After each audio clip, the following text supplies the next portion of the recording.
저는 평범한 직장인이자 한 남편의 아내로 살아가고 있는 30대 후반의 여자입니다. 결혼을 하고 몇 해가 지났지만 여전히 그때 일을 떠올리면 마음 한구석이 저려옵니다. 누군가를 미워하는 건 쉽지만 그 미움을 내려놓는 게 얼마나 어려운 일인지를 그때 처음 알았거든요. 사람들은 흔히 말하죠. 시간이 지나면 다 괜찮아진다고요. 하지만 그건 아마 진심으로 누군가를 미워해 본 적 없는 사람들이 하는 말일지도 모르겠습니다. 미움이란 건 단순한 감정이 아니라 오랜 시간 마음속에 쌓여서 돌처럼 굳어버리는 기억 같은 것이거든요. 저에게도 그런 돌이 있었습니다. 한때는 제 인생의 모든 고난이 그 사람 때문이라 믿었습니다. 그래서 저도 모르는 사이에 그 사람을 미워했고 없는 셈 치고 살았고 생각도 하지 않으려 했어요. 그런데 인생은 이상하게도 미워하는 사람을 다시 돌아보게 만드는 순간을 만들어내더군요. 저는 결혼을 준비하던 어느 날 뜻하지 않게 제 과거의 문을 열게 되었고 그 안에서 제가 몰랐던 숨겨진 사실을 알게 됐어요. 그리고 그날 이후 제 삶에 많은 것이 달라졌습니다. 용서라는 말이 얼마나 어려운지, 그리고 그 어려움을 마주할 때 어떤 마음이 필요한지를 배우게 됐어요. 누군가 말하더라고요.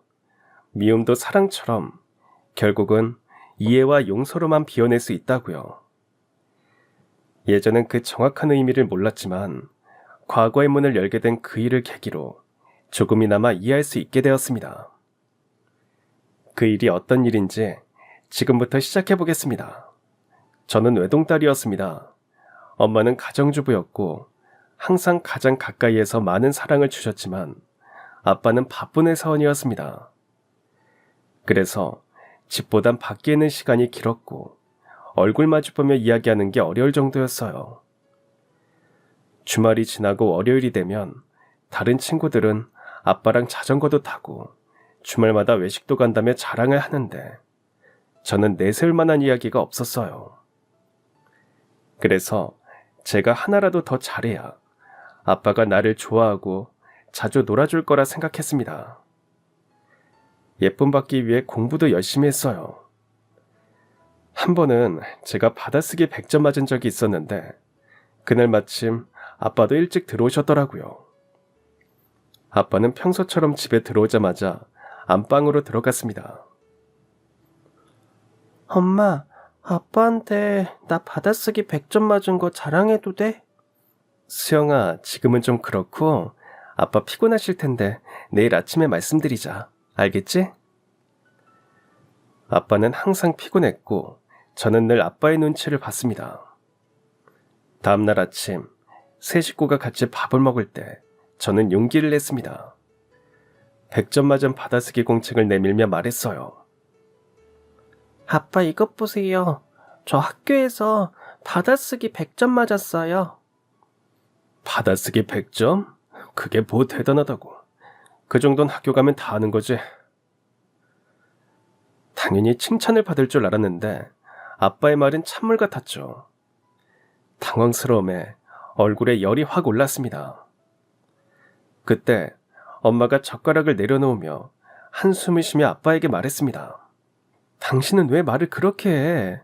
수영이가 어제부터 아빠한테 자랑한다고 기다리고 있었는데 잘했다고 한마디 해줄 수 있는 거잖아. 내가 뭐 틀린 소리 했어? 글씨 읽을 줄 알면 100점 맞는 게 당연하지. 아침부터 시끄럽게 하지 말고 국이나 더 떠. 엄마는 더 말하지 않았지만 그 침묵이 오히려 더 아팠습니다. 그날 아침 이후로 저는 아빠와 눈을 마주치기조차 어색해졌습니다. 제가 9살이던 봄이었어요. 학교에서 친구들이 다들 주말에 가족들과 놀이공원에 갔다며 신나게 자랑을 하더라고요. 그 말을 듣는데 저는 괜히 움츠러들었습니다. 그때까지 단 한 번도 가족과 놀이공원에 가본 적이 없었거든요. 그래서 집에 가자마자 엄마에게 물었습니다. 엄마, 우리는 왜 놀이공원 안 가? 다른 애들은 다 갔대. 나만 안 가봤어. 우리도 엄마랑 아빠랑 다 같이 가자. 수영아, 너도 알잖아. 아빠 요즘 많이 바쁘신 거. 아무튼 이따가 저녁에 아빠 들어오시면 말해볼게. 그렇게 몇 년 만에 우리 가족이 함께하는 약속이 생겼습니다. 9살 제 생일날 세 식구가 놀이공원에 가기로 했죠. 그날이 오기 전부터 저는 잠이 안 왔습니다. 그리고 드디어 들뜬 마음으로 맞이한 생일 아침이었습니다. 다 같이 나가려는데 아빠의 전화벨이 울렸어요. 회사에서 온 전화가 탔습니다. 베란다에 나가서 통하는 아빠의 표정이 점점 굳어지더니 잠시 후 아빠가 거실로 나왔습니다. 엄마는 아빠에게 한숨을 쉬며 말했습니다. 왜요? 회사예요? 또 나오래요? 그냥 오늘은 좀 곤란하다고 하면 안 돼요? 다른 날도 아니고 수영이 생일인데. 회사가 내 거야? 나오라는데 어떻게 그러냐? 아, 됐다. 내가 너랑 무슨 말을 하겠냐? 뭐 일을 해봤어야지. 아휴. 당신은 말을 해도 꼭 그렇게 해야겠어요? 알았어요. 그럼 일 보고 늦게라도 와요.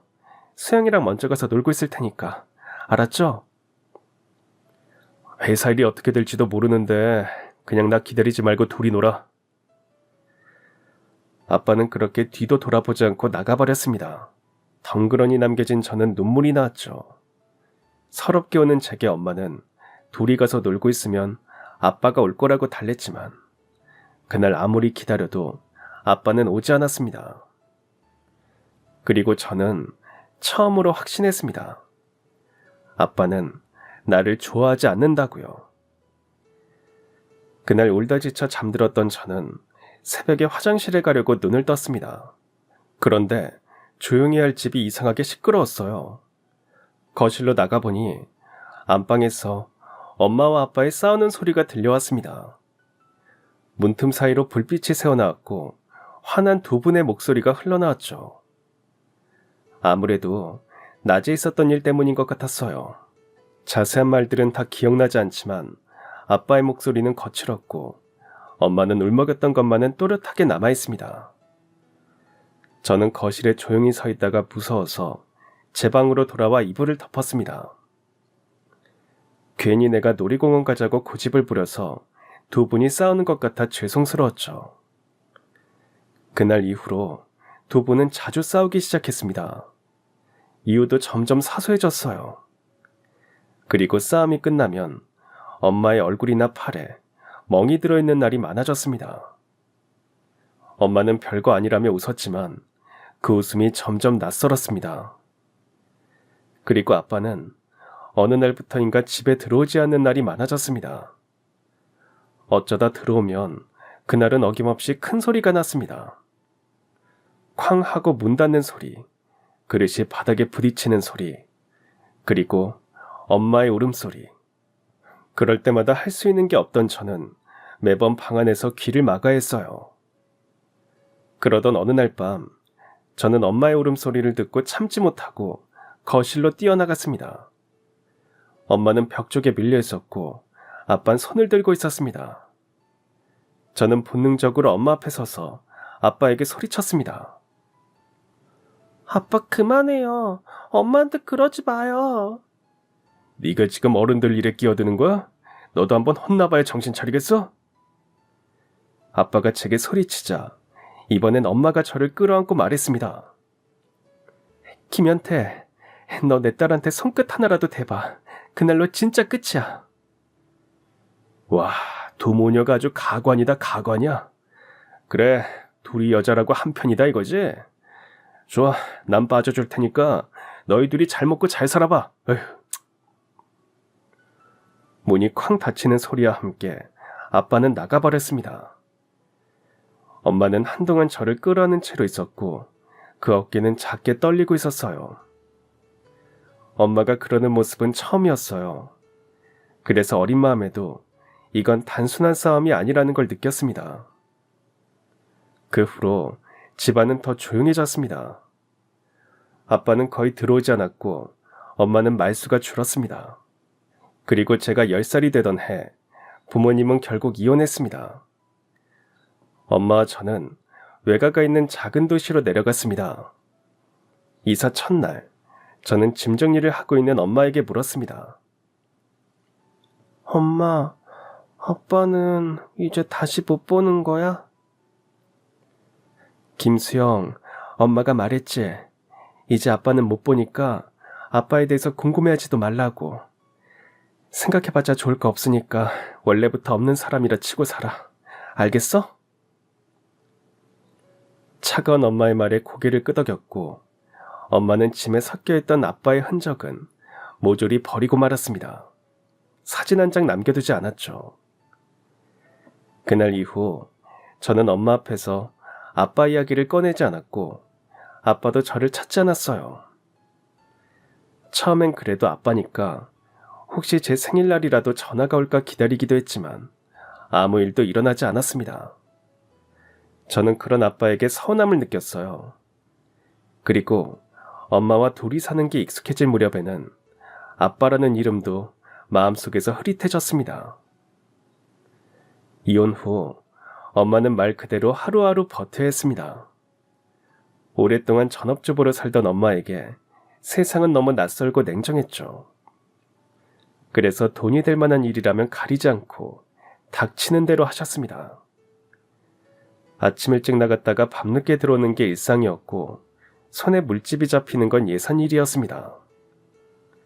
그렇게 몇 년을 버티던 엄마는 나중엔 간병인으로 일하게 됐습니다. 하루 종일 누워 계신 어르신을 부축하고 밤새 곁을 지키며 잠도 제대로 못 잤지만 엄마는 몸을 아끼지 않고 하나뿐인 딸 뒷바라지를 했습니다. 엄마의 고생으로 저는 무사히 대학교를 졸업했어요. 얼른 취업을 하고 싶었지만 제가 대학교를 졸업할 때쯤 엄청난 취업난이 시작됐어요. 수십 수백 장의 이력서를 넣어도 연락이 오는 건 3군데도 안 됐고 그나마도 최종에서 계속 떨어졌어요. 저는 엄마 볼 낯이 없어서 작은 아르바이트라도 하면서 3년을 보냈고 드디어 아주 작은 회사에 합격했습니다. 엄마, 나 합격했어. 완전 작은 회사인데 그래도 지금 취업난 심한데 합격한 게 어디야. 어디라도 붙기만 하면 가야지. 그러면 다른 데도 더 넣어보면 어때? 우리 딸은 훨씬 더 좋은 회사 들어갈 수 있을 것 같아서 그래. 취업 조금 더 늦는다고 해도 엄마는 괜찮으니까 말이야. 엄마, 나도 이제 돈 벌어야지. 언제까지 엄마한테만 의지하고 있을 순 없잖아. 하루라도 빨리 돈 벌어서 엄마도 돕고 싶어. 저는 그 말을 하면서도 목이 메었고 엄마는 아무 말 없이 제 머리를 쓰다듬었습니다. 그리고는 조용히 웃으셨죠. 그 미소엔 기쁨과 미안함이 동시에 담겨있는 것 같았습니다. 제가 입사한 곳은 작은 회사였습니다. 직원은 6명 남짓에 사무실도 오래된 빌딩 3층 한 켠에 자리한 좁은 공간이었어요. 그래도 처음엔 출근한다는 사실 하나만으로 설렜습니다. 회사원이라는 이름표가 생겼다는 게 신기했죠. 하지만 시간이 지날수록 현실은 녹록치 않았습니다. 잡일부터 고객응대, 자료정리, 회계까지 직책만 사원이었지 사실상 뭐든 다 아는 사람이었습니다. 급여도 얼마 되지 않았고 야근 수당은 회사 사정상이란 말 한마디로 늘 미뤄졌죠. 그럼에도 불구하고 저는 회사를 쉽게 떠나지 못했습니다. 이직 시장은 냉정했고 이력서에 이름도 생소한 작은 회사를 적어봤자 더 좋은 곳으로 옮겨가기 어렵다는 걸 잘 알고 있었으니까요.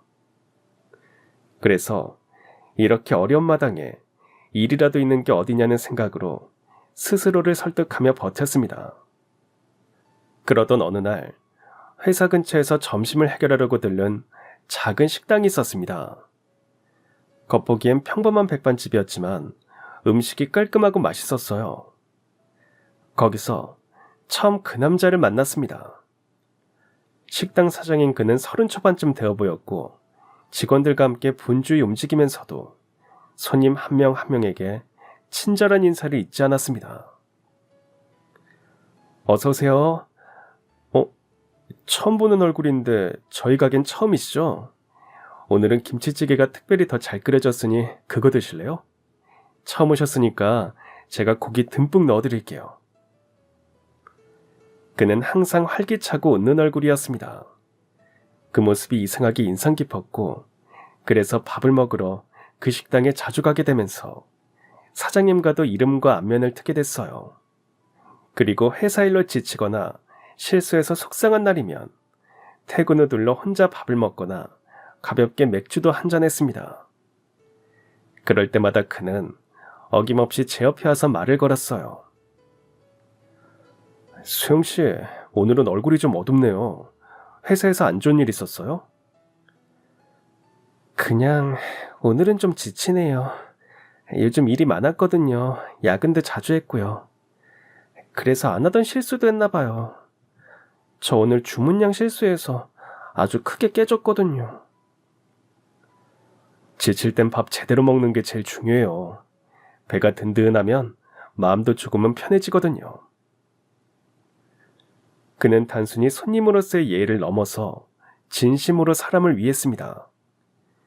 그래서인지 그와 대화하는 게 편했고, 어느새 그 식당이 제 하루의 작은 쉼터가 되었습니다. 남자는 자신의 이야기도 가끔 들려주었습니다. 근데 사장님은 저랑 나이도 비슷한 것 같은데 식당은 어떻게 시작하신 거예요? 어릴 때 아르바이트 하면서 돈 모아서 지금 이 식당을 차렸어요. 아직 부족하지만 언젠간 지금보다 훨씬 더 크게 만들어보고 싶어요. 저는 이 일로 꼭 성공할 겁니다. 그의 눈빛에는 확신이 담겨 있었고 그런 모습이 부러웠습니다. 매일 같은 자리에 앉아 같은 일을 반복하는 제 모습과 달리 그는 뚜렷한 목표를 가지고 땀 흘리고 있었으니까요. 저와 식당 사장님은 어느새 가까워졌고 서로의 이름을 부르는 사이가 됐습니다. 그의 이름은 강종수였고 저보다 3살이 많았죠. 그렇게 2년이 지났습니다. 회사 일은 여전히 고되고 상황은 나아질 기미가 보이지 않았습니다. 일도 야근도 늘었지만 월급은 그대로였죠. 하루는 식당에서 밥을 먹다가 사장님에게 푸념을 했습니다. 종수씨, 난 가끔은 그냥 이 일을 그만두고 싶어요. 그런데 요즘처럼 취업 어려울 땐 세상에 어디 가도 다 비슷하겠죠? 왜요? 수영씨 같은 사람이라면 지금보다 훨씬 좋은 곳에서도 충분히 인정받을 거예요. 너무 겁내지 말아요. 도전이라도 해보는 게 중요하죠. 그럴까요? 괜히 관뒀다가 또 취업 못하고 백수로 살게 되면 어떡해요. 그러면 내가 우리 식당 아르바이트라도 써줄 테니까 걱정 마요. 근데 그럴 일은 없을 거예요. 내가 봐도 수영 씨는 놓치고 싶지 않은 인재니까. 저 농담 아니에요. 완전 진심입니다. 그의 말은 이상하게 마음에 남았습니다. 집으로 돌아오는 길, 오랜만에 마음 한켠이 따뜻해졌습니다. 누군가가 나를 믿어준다는 게 큰 위로가 된다는 걸 그를 통해서 알게 됐어요. 그래서 저는 용기를 내서 이직을 알아봤습니다. 그러다 한 회사에 이력서를 넣어봤어요. 아주 큰 회사는 아니었지만 제가 다니던 곳보다는 조건이 좋았어요. 그곳에 이력서를 낸 뒤 며칠 만에 면접 제안이 들어왔고 그동안 쌓은 경력과 성실함 덕분인지 합격 통보를 받았습니다. 그 소식을 듣자마자 가장 먼저 떠오른 건 엄마도 친구도 아닌 식당 사장 종수 씨였습니다. 그래서 곧장 그에게로 달려갔죠. 가게 문을 열고 제가 숨을 몰아쉬며 들어오자 그는 놀라서 물었습니다. 수영씨, 이 시간에 무슨 일이에요? 종수씨, 저 합격했어요. 이제 이 회사 관두고 이직할 수 있어요. 사장님이 잘할 수 있다고 해준 덕에 용기 내봤어요. 그 말을 못 들었다면 이런 결과도 없었을 거예요. 고마워요, 정말로. 합격한 새 회사는 대기업은 아니었지만 탄탄한 중소기업이었습니다. 직급도 체계적이고 업무도 분담이 잘 되어 있더라고요. 모든 게 좋았지만 단 한 가지 걸리는 게 있었습니다. 이직하면 자주 가던 식당과 그리고 종수 씨와 멀어진다는 사실이 너무나도 아쉬웠어요. 마지막 출근 날 저는 자연스럽게 그 식당으로 향했고 종수 씨에게 인사를 건넸습니다. 종수 씨, 그동안 정말 고마웠어요. 앞으로는 예전처럼 자주 못 올 것 같아서 인사하러 왔어요. 저한테 신경 써준 거 절대 못 잊을 거예요. 저기 수영 씨, 제가 하고 싶은 말이 있는데요. 잠시만요. 그는 주방으로 들어가더니 앞치마를 벗어두고 나와선 제 손목을 잡고 밖으로 이끌었습니다. 그리고 식당 뒤편 골목으로 들어가더니 잠시 망설이다가 진지한 얼굴로 말했습니다. 사실은요, 나 수영 씨 좋아합니다. 수영 씨가 더 좋은 회사로 가게 돼서 축하는 했지만 이제 자주 못 볼지도 모른다는 생각이 드니까 너무 아쉽더라고요. 수영 씨만 괜찮다면 가게 사장이랑 친한 손님이 아니라 연인 사이로 발전하고 싶습니다. 그 순간 머릿속이 하얘졌습니다. 놀라움보다 먼저 밀려온 건 이상하게도 오래 기다려온 말을 들은 듯한 안도감이었습니다. 그래서 저도 종수 씨의 고백에 답했습니다. 종수 씨, 저도요. 사실 저도 종수 씨랑 자주 못 볼까봐 너무 아쉬웠어요. 우리 잘 만나봐요. 그날 이후 종수 씨와 저는 연인이 되었습니다. 식당을 운영하는 그는 저보다 훨씬 바빴지만 제 일상에 자신만의 방식으로 스며들었습니다. 평일 하루 쉬는 날에는 항상 저를 데리러 와줬고 어쩌다 제가 야근이라도 하는 날이면 회사 앞으로 찾아와 자신이 직접 만든 도시락과 커피를 건네주었어요. 처음에는 그 세심함이 어색했는데 어느 순간부터 그의 다정함이 제 하루를 버티게 하는 힘이 되었습니다. 종수 씨는 그런 사람이었습니다. 겉으로 티를 내지 않지만 제 표정 하나만 봐도 무슨 일이 있었는지 먼저 알아채고는 했어요. 회사에서 일이 꼬여 속상한 날이면 아무 말 없이 제 옆에 앉아 있어 주었고 제가 힘들다고 말하기 전에 오늘은 밖에 나가서 바람 좀 쐬자며 이끌어주곤 했습니다. 종수 씨는 천천히 하지만 분명하게 제 마음속 빈자리를 채워갔고 사귀면 사귈수록 그가 얼마나 진심으로 저를 아끼는지 느낄 수 있었습니다. 그리고 온전한 내 편이 생긴다는 게 얼마나 든든하고 행복한 일인지 그때 처음 알게 됐어요. 그리고 우리가 만난 지 꼭 1년이 되던 날, 저는 종수 씨를 엄마께 소개하기로 결심했습니다.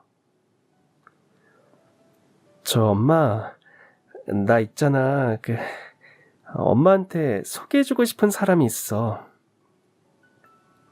뭐? 아유, 수영아.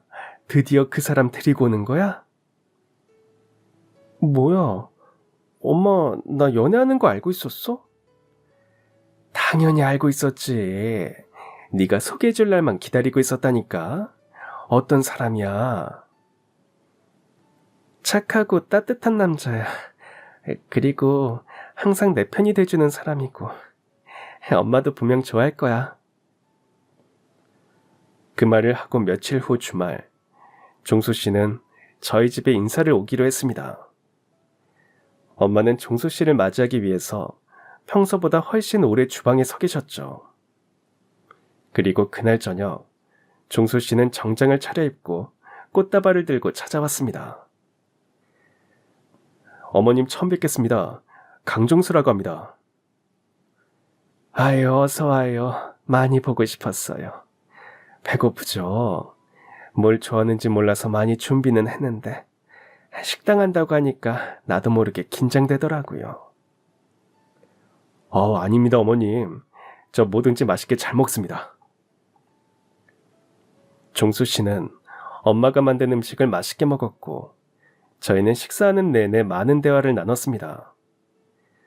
엄마의 표정만 봐도 그를 마음에 들어하는 게 티가 났어요. 엄마는 종수 씨에게 진지하게 말했습니다. 종수 씨는 사람이 참 성실하고 따뜻해 보이네요. 우리 수영이 밝고 강해 보여도 속은 여리니까 앞으로 잘 부탁해요. 어머님, 말씀 편하게 하세요. 그리고 수영 씨는 제가 평생 공주처럼, 여왕처럼 모시며 살 겁니다. 그러니 걱정 마세요. 엄마는 그의 대답에 웃음을 터뜨리셨고 종수 씨는 머쓱하게 웃으며 고개를 긁적였습니다. 그날 엄마의 얼굴엔 딸을 아껴줄 사람을 찾았다는 안도감과 확신이 담겨 있었어요. 그날 이후 종수 씨와 저는 결혼을 전제로 진지하게 서로의 인생에 발을 들이기 시작했습니다.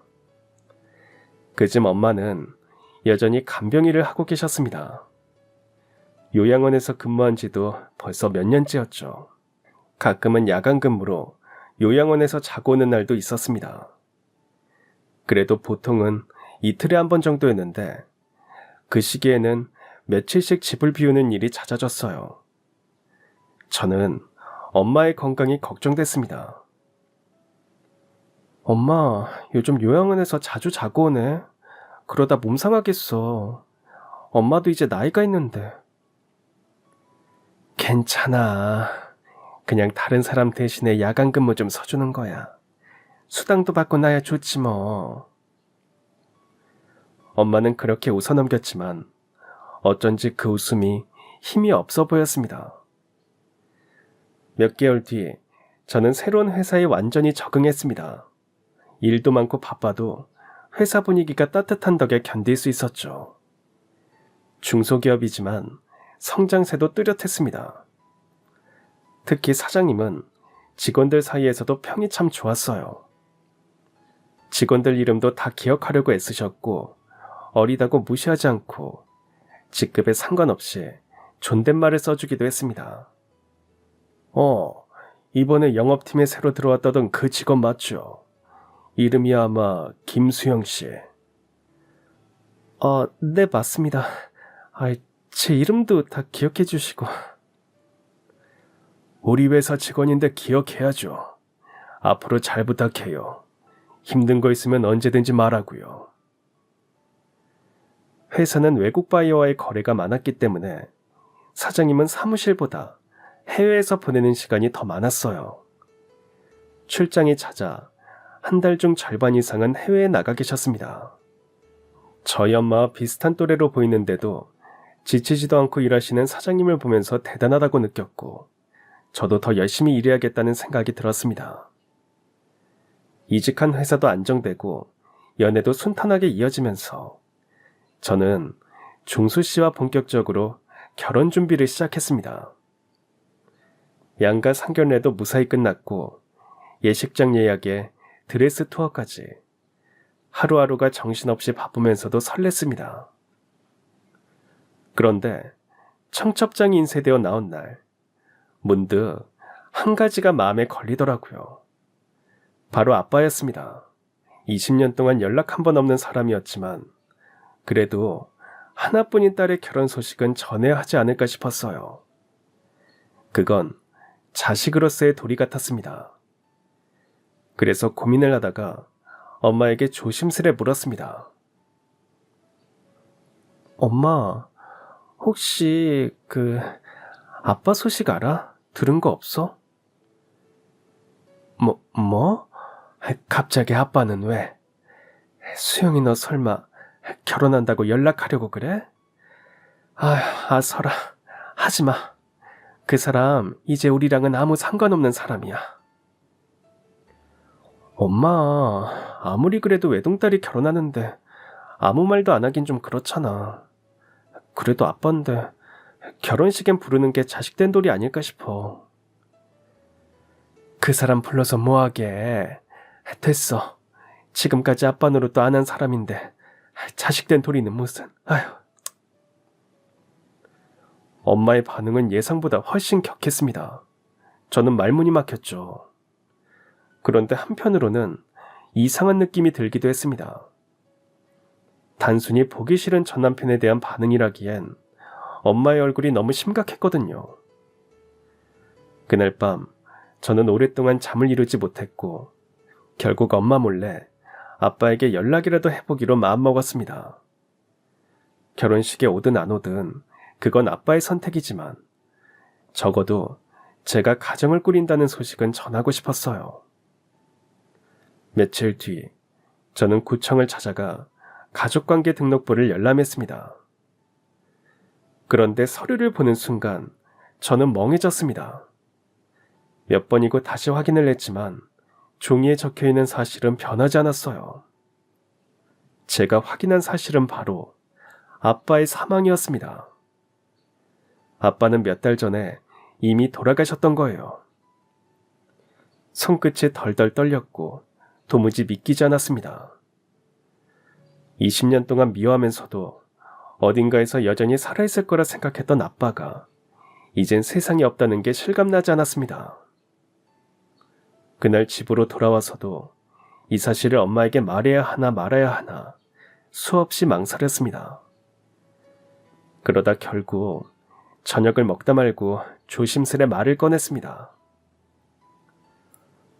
엄마, 아빠 말이야, 돌아가셨더라. 저는 이 말을 하면 엄마가 깜짝 놀랄 줄 알았습니다. 그런데 돌아오는 엄마의 대답은 제가 생각지도 못한 말이었습니다. 수영아, 네가 그걸 어떻게 알았어? 뭐야, 엄마 이미 알고 있었어? 아니, 엄마는 말하기 곤란하다는 듯 그대로 입을 다물었습니다.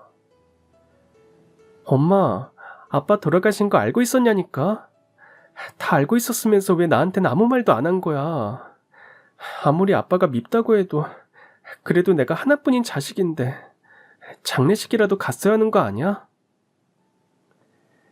수영아, 너한테는 말 못할 사정이 있었어. 이렇게 된 거 너희 아빠한테 무슨 일이 있었는지 이젠 너도 알아야겠네. 엄마는 20년 동안 감춰왔던 이야기를 처음으로 꺼내기 시작했습니다. 수영아, 사실 너희 아빠 집안은 아주 보수적이었어. 결혼하자마자 시부모님 모두 아들 낳아야 한다고 얼마나 나를 달달 볶았는지 모른다. 다행히 빨리 임신은 됐는데 딸인 수영이 네가 태어난 거야. 나한텐 너무나 예쁘고 소중한 딸이었는데 그 집에선 무조건 아들만 바라더라. 그러면 딸 낳았다고 구박받은 거야? 그래. 너 100일도 안 됐는데 둘째는 언제 가질 거냐고 대일 아들을 낳아야 하지 않겠냐고 하더라고.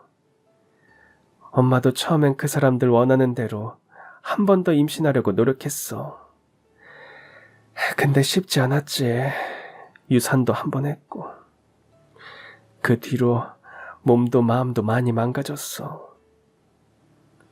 엄마 그러는 동안 아빠는 뭐 했는데? 아빠가 중간에서 잘했어야지. 아유, 말도 마라. 너 낳고 제일 편한 게 네 아빠야.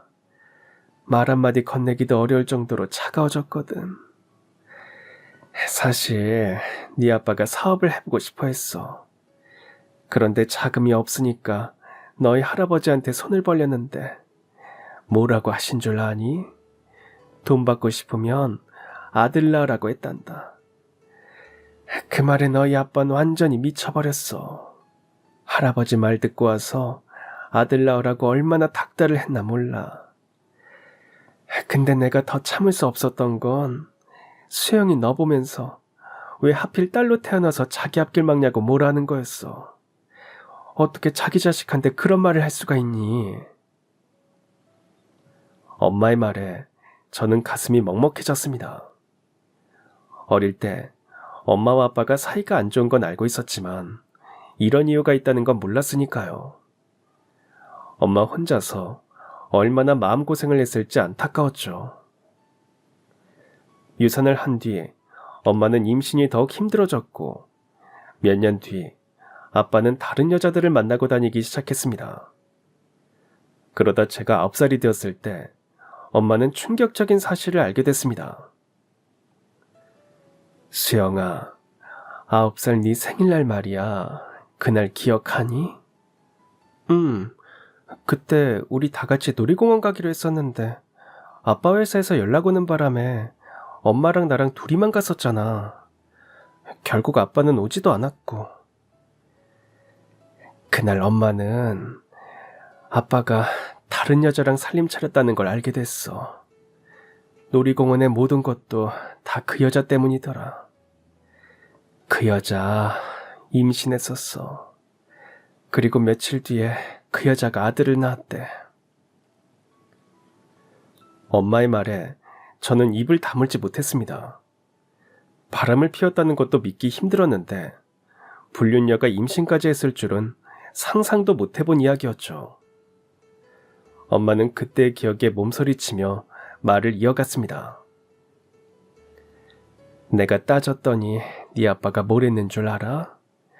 자기는 아들이 필요한데 내가 그걸 못해줬다고 그래서 딴 여자 만난 거래. 그 말을 내 앞에서 당당히 하더라니까. 그날부터 너희 아빠랑 못 살겠더라. 그래서 수영이는 10살 때 이혼한 거야. 그럼 아빠가 나를 버린 거네? 할아버지한테 사업자금 받으려고? 아빠와 가까운 사이는 아니었지만 그래도 아빠의 자식은 저밖에 없을 거라 여겨왔습니다. 하지만 결국에는 사업자금이 필요해서 저 엄마를 버리고 다른 사람들을 선택한 거였죠. 그 사실을 알게 된 저는 이미 세상을 떠나버린 아빠가 갑자기 너무 미워졌습니다. 그래도 난 네가 딸이라는 이유로 버림받았다는 상처를 느끼게 하고 싶진 않았어. 그래서 이혼하고 네 아빠는 없는 셈 치고 살자고 한 거야. 아빠는 이혼하면서 그래도 제 양육비와 학비는 주겠다고 약속했지만 단 한 번도 주지 않았다고 합니다. 제가 고등학교 입학할 때 엄마가 너무 힘들어서 연락을 했는데 그것조차 받지 않았다고 해요. 그날 이후 엄마도 더 이상은 아빠에게 연락을 하지 않았고 딴 살림을 차리게 된 가족과 잘 살고 있는 줄로만 알았다고 합니다. 그런데 반년 전 엄마는 아주 생각지도 못한 장소에서 아빠를 만나게 됐습니다. 엄마가 요양원에서 돌보시던 분의 건강이 급격하게 악화돼서 병원에 입원하시게 됐고 하필이면 가족도 없는 분이라서 엄마가 병원에 오가며 돌봐드리게 됐는데 거기서 다 죽어가는 몰골로 병실에 누워있는 아빠를 보게 된 거죠. 그 인간 폐암 말기였대. 그래서 얼마 못 살 거라고 하더라. 가족도 없이 혼자 병원에 입원해 있더라고. 폐암? 아니, 그리고 왜 혼자야? 가족들 있을 거 아니야. 아내고 아들이고 있었을 거 아니야. 들어보니까 사업하는 친구 보증서 줬다가 망한 탓에 불륜녀도 떠나버렸대. 심지어 자기 아들인 줄 알았던 애도 딴 남자애였다고 하더라. 그 여자가 돈만 보고 네 아빠를 속였대. 아빠는 그제야 엄마와 제게 미안함을 느꼈다고 해요. 돈도 없고 가족도 없이 혼자서 외로운 삶을 살았던 아빠는 결국에는 몹쓸병을 얻었고 곁에 아무도 없이 쓸쓸하게 생을 마감하려던 찰나 다른 사람의 간병인으로 온 엄마를 다시 만나게 된 거였죠. 엄마, 그럼 아빠 돌아가실 때까지 같이 있어준 거야? 그럼 어쩌니 모르면 몰랐지. 그렇게 보고 나니까 불쌍한 마음도 들더라. 네 아빠 밉기는 했어도 마지막이 너무 초라하더라고. 그리고 수영이 네 아빠이기도 하니까 마지막으로 가는 길 돌봐줬어. 엄마, 그러면 혹시 몇 개월 전에 엄마 자꾸 요양원에서 야근하고 자고 온 것도 다 아빠 때문이었어? 맞아. 그때 네 아빠 만난 거야. 그리고 그때 수영이 너 결혼할 것 같다고도 말했다. 나 결혼한다는 거 듣고 아빠는 뭐라고 했는데? 뭘 뭐라고 해. 미안하다고만 하지. 해준 것도 없이 잘 컸다고. 그리고 자기 이야기는 하지 말라더라. 이제 해줄 수 있는 것도 없고 남겨줄 돈도 없는데 늙고 병든 모습으로 기억되고 싶진 않다고. 죽을 날 받아놓고 사람이 정신 차렸는지 수영이 너한테 제일 미안해하더라. 말을 다 마친 뒤 엄마는 안방으로 들어가 종이 한 장을 가지고 나왔고 그걸 저에게 내밀었습니다. 네 아빠가 안치된 곳이야. 가보고 싶으면 한번 다녀오던가. 저는 주소가 적힌 그 종이를 한참 바라봤습니다. 기분이 이상했죠. 어딘가 살아있을 줄만 알았던 아빠가 이미 이 세상 사람이 아닌 것도, 엄마와 아빠가 이혼한 이유도 그저 충격이기만 했습니다. 저는 그날 이후 며칠을 망설이다가 마침내 납골당에 가보기로 결심했습니다. 회사에 반차를 내고 사무실을 나섰습니다. 엘리베이터를 탔는데 정말 오랜만에 사장님을 만나게 되었어요. 그런데 사장님은 그날따라 평소와는 다른 복장이었습니다. 원래 편하게 입고 다니시는 분이었는데 새카만 정장을 입고 있었죠. 김수영 씨 맞죠? 오랜만이네요. 회사 일은 잘 적응했습니까? 네, 다들 많이 도와주셨어요. 근데 사장님, 오늘 어디 중요한 데라도 가시나 봐요? 그래요. 아주 중요한 사람을 만나러 가는 길입니다. 그렇게 말하는 사장님의 표정은 어딘가 슬퍼 보이기도 했습니다. 그리고 한 손엔 국화가 들려 있었죠. 대충 짐작이 갔기에 저도 더는 물어보지 않았습니다. 사장님과 헤어진 뒤 저는 택시를 잡아 타고 엄마가 알려준 주소에 적힌 납골당으로 향했습니다. 무거운 마음으로 걸어가서 마주한 건 투명한 유리관안, 쓸쓸하게 놓인 작은 유골함 하나였습니다. 아빠 이름 석자 외에는 아무런 장식도 글귀도 없었어요. 마치 아빠의 마지막이 이렇게 외롭고 쓸쓸했을 것 같았습니다. 그토록 찾아 헤맸는데 결국 이렇게 마주하게 될 줄은 몰랐죠. 오기 전에 눈물이 날 줄 알았지만 이상하게도 아무 감정이 올라오지 않았어요. 그저 오래된 궁금증 하나가 끝났단 허무함만 남았습니다. 곧 결혼한다는 말 외에 어떤 말을 해야 할지도 모르겠더라고요. 한창 그 앞에 서 있다가 돌아가려고 하던 그때였습니다. 뒤에서 누군가 제 이름을 불렀어요. 돌아보니 회사 사장님이었습니다. 사장님. 사장님께서 여기는 무슨 일로 오셨어요? 나는 내 친구를 보러 왔는데 김수영 씨는 무슨 일로? 그러셨구나. 저는 아버지 보러 왔다가 이제 막 가려던 참이었어요. 여기 이분이 저희 아버지거든요. 제 말을 듣는 순간 사장님은 깜짝 놀란 표정으로 믿을 수 없다는 듯 물었습니다. 혹시 수영 씨 아버지가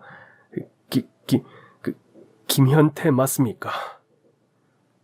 네, 저희 아버지 성함이에요. 근데 사장님이 그걸 어떻게 하시는지.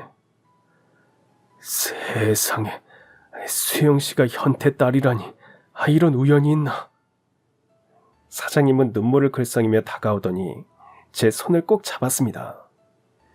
마치 오래전부터 찾고 있던 사람을 만난 듯한 눈빛이었죠. 저는 이게 다 무슨 영문인지 몰라서 사장님께 물었습니다. 저 사장님, 설명이라도 좀 해주셨으면 합니다. 저희 아버지랑 알던 사이셨어요? 내가 현태 그 사람 친구예요.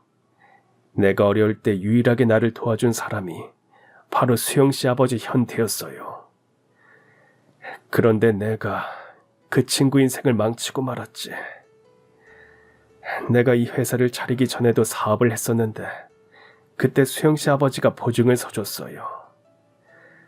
근데 크게 실패하고 말았죠. 그래서 현태도 그 일로 전 재산을 전부 잃게 됐습니다. 거기까지 듣자 저는 엄마의 말이 떠올랐습니다. 아빠가 엄마와 이혼하고 나서 친구의 빚보증을 잘못 써서 망했다는 이야기였죠.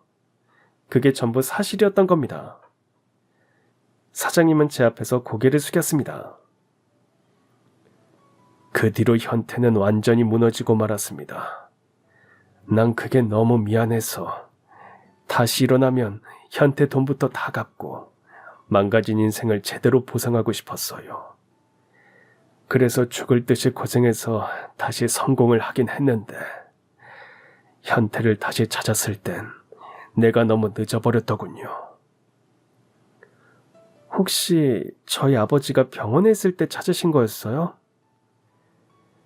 맞아요.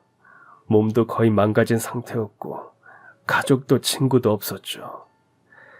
그래서 내가 곁을 지켜주고 있었어요. 근데 내가 일 때문에 몇 달간 해외에 가 있는 동안 현태가 결국에 떠나버렸더라고요. 현태한테 딸 이야기는 가끔 들었습니다. 무슨 일이 있었는지 자세히는 몰라도 항상 딸한테 미안하다고 했었어요. 해준 게 하나도 없어서 죄스럽다면서요. 사실 저도 아빠가 돌아가신 걸 몰랐었어요. 얼마 전에 엄마한테 들어서 알게 됐어요. 아빠 마지막이 쓸쓸했을 거라고만 생각했는데 그래도 사장님 같은 좋은 친구분이 있어주셔서 다행이에요. 감사합니다. 사장님과 저는 그리곤 헤어졌습니다. 무거웠던 마음이 조금 가벼워짐을 느끼며 집으로 돌아왔어요.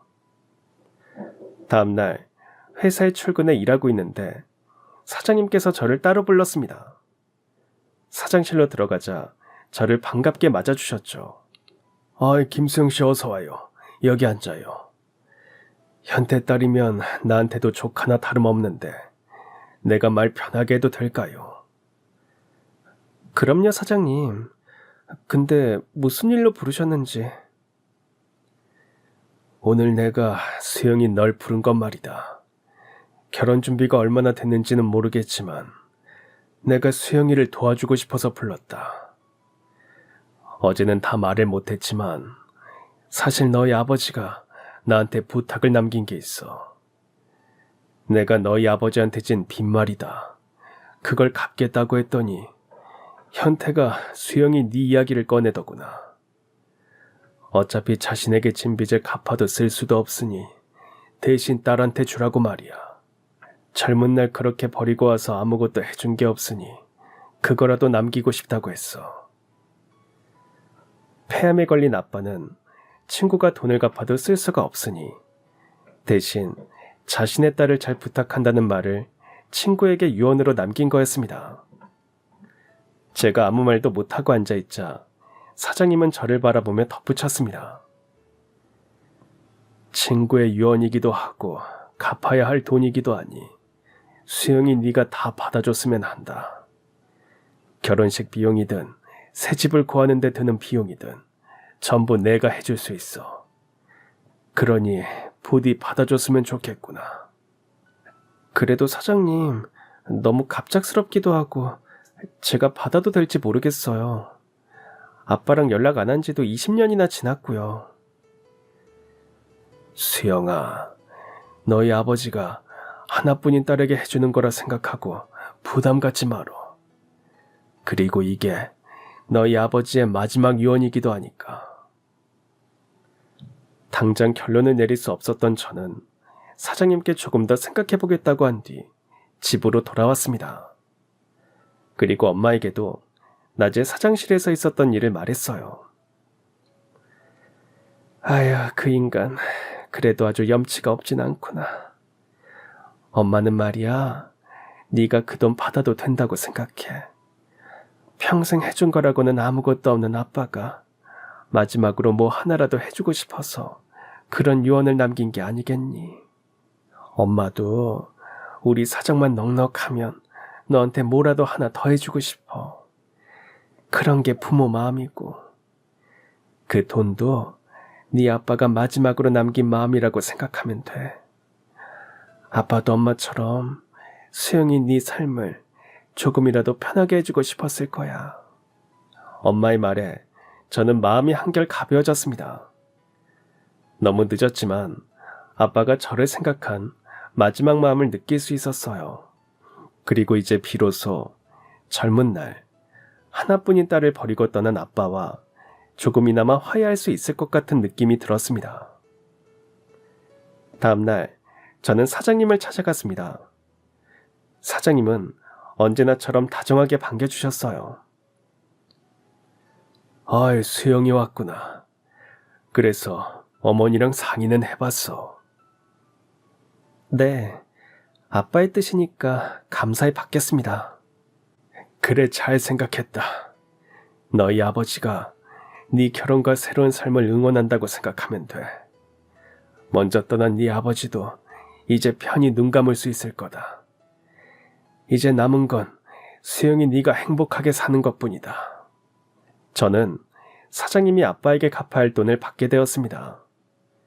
결혼하면 종수 씨가 살던 집에서 소박하게 신혼생활을 시작하려 했지만 그 돈으로 훨씬 더 좋은 신혼집을 계약할 수 있었어요. 그리고 몇 달 뒤 저희는 행복한 결혼식을 올렸습니다. 종수 씨와 손을 맞잡고 입장하는 순간 식장을 가득 채운 축하의 박수 소리를 듣는데 울컥하더라고요. 그리고 결심했습니다. 앞으로는 제 손을 잡을 남편과 함께 사랑과 책임을 다하며 살아갈 거라고요.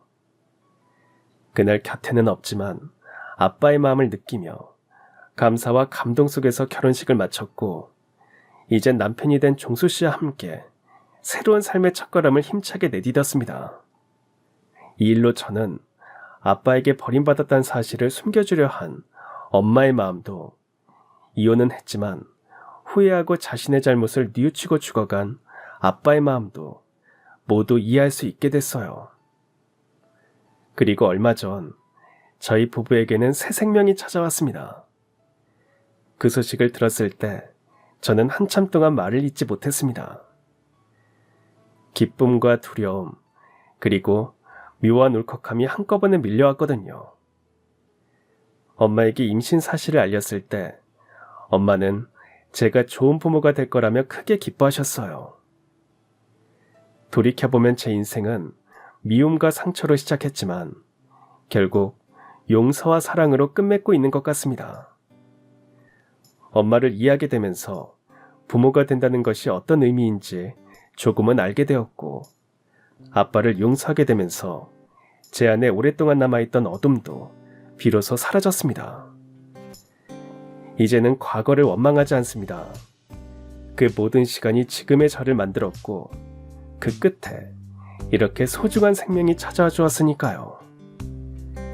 아마 아빠도 하늘에서 우리 가족을 보며 미소 짓고 있겠죠. 저는 그 믿음 하나로 다시 새로운 사랑을 시작하려 합니다. 그럼 지금까지 사연 들어주셔서 감사합니다. 사연이 재밌으셨다면 구독과 좋아요 부탁드려요. 감사합니다. 안녕히 계세요.